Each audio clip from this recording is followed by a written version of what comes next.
we see? Thoroughbreds. The girl who is in The Witch is one of the actresses, and the other one is spectacular. It's kind of like Daria and Jane Morgendorffer from Daria. That's such a good way of if they wanted to murder somebody. I loved the use of sound in it, no spoilers. And then Thelma. Thelma. The psychosexual lesbian. It's got a little bit of Carrie. It's got a little bit of Blue is the warmest color. I've been calling it Legion is the warmest color because her powers are very Legion from Marvel.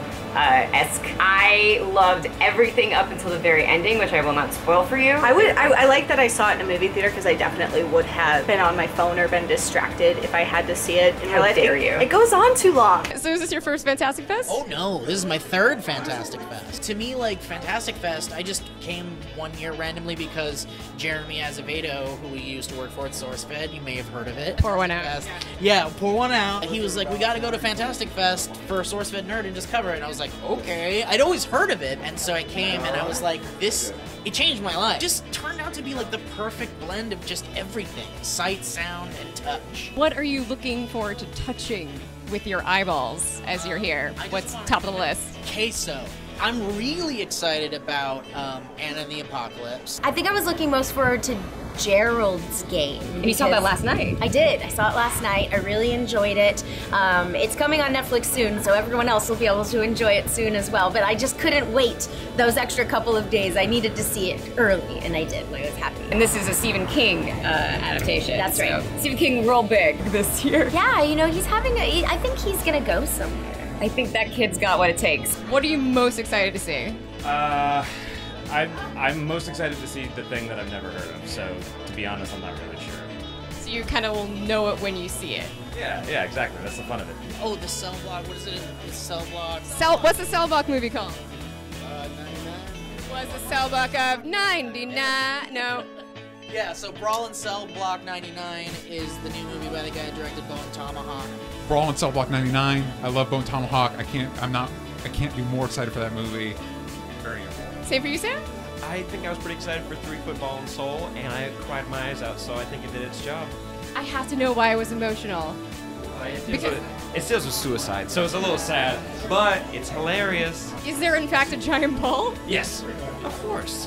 I like the ball representation in this movie fest. I feel like that's really appropriate.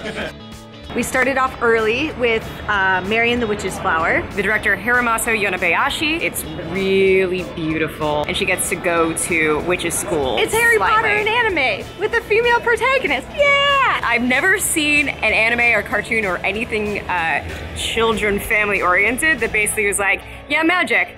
Meh. I'd rather just be normal. And then we went to our second one, which was Anna and the Apocalypse. We both agree was one of our top picks of the festival so far. It's amazing.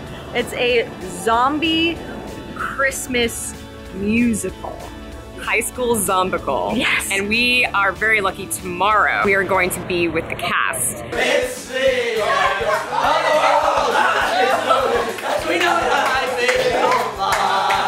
They really understand what makes good horror on one hand, and they also know what makes great musicals. Both about characters you care about and their situations. The songs come out organically because it's from an emotional place, not just like, oh, we'll just insert song here. The songs are great. Yeah. Can't say enough about the composer's work on this. The songs were a real big highlight. I would listen to it independently of seeing the film. Brimstone and Glory, which is a documentary about a town in Mexico where their whole livelihood is making these fireworks. And every year they have this amazing firework festival. But it's beautiful. It's by the same guy. It's by the same DP that did Beasts of the Southern Wild. And on the other end, what's definitely getting a wide release is the new one from Yorgos Lanthimos, director of The Lobster, as well as Dogtooth. Well written. It's dark. It's dark as all. Did you say what it's called?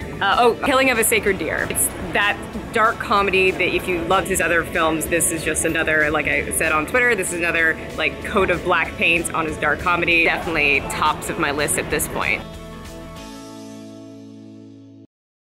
Please, welcome to the stage!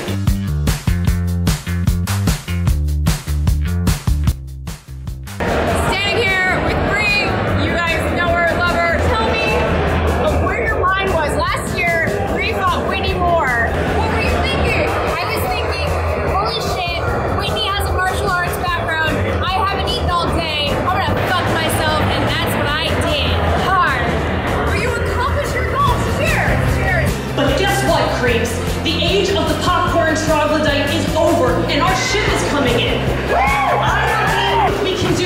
coming into this festival this year was a particularly interesting time to attend Fantastic Fest. How have you felt it being different this year? I think that the audience is absolutely very aware. The conversation is happening outside of the draft house before we go into movies. It's happening in our seats when we're getting ready. Like, I feel like the audience is really taking control of the situation. The people who attend Alamo Drafthouse and the people who attend Fantastic Fest take this all very, very seriously, and want to be inclusive and want to be welcoming. And I think that if that's the case, and that's what I've seen so far, it's a positive environment and it's a good sign.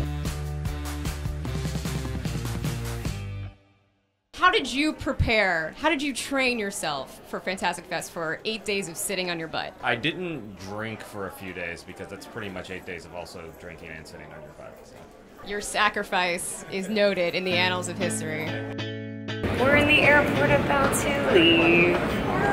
It's been an amazing trip to Austin, and we're both so grateful to have come here. Thanks to Fun's PR, Brandy and Brad. Thank you so much, guys. We wanted to wrap up the last 2 days of movies on Saturday and Sunday. Do that as best as we can. We got World of Tomorrow was Saturday, probably my favorite anything at the festival. It's a short, it's World of Tomorrow Part 2, actually, from Don Hertzfeldt, one of my favorite cartoonists of all time. You saw Gemini. It was alright. Zoe Kravitz in it. It's a fun thriller with a big twist at the end. I didn't see the twist coming, but I think if you watch a lot of movies, you probably would figure it out pretty soon. But for me, it was enjoyable and I liked it. Is it that she was a tourist the whole time? I saw The Square, which is the same director as Force Majeure, and it's very similar to Killing of a Sacred Deer. Good people who are not as good as they appear, and the veneer of civility. Terry Notary, he's the one who taught Andy Serkis how to monkey around. He makes a cameo that is not to be missed. I saw Tigers Are Not Afraid, which I think for me, the most powerful movies I've seen in a long time. If you know Bombay Beach, City of Gods, about children in a child gang in southern Mexico. Like drug cartels. Yeah, hiding from the drug cartel. Gut-wrenching, but it's also beautiful and fantastical and hopeful at the end. And we both saw Professor Marston and the Wonder Women. That's the true story of the creation of Wonder Woman with his wife Elizabeth Marston and their girlfriends, an unconventional love story told in an incredibly traditional way, which was intentional.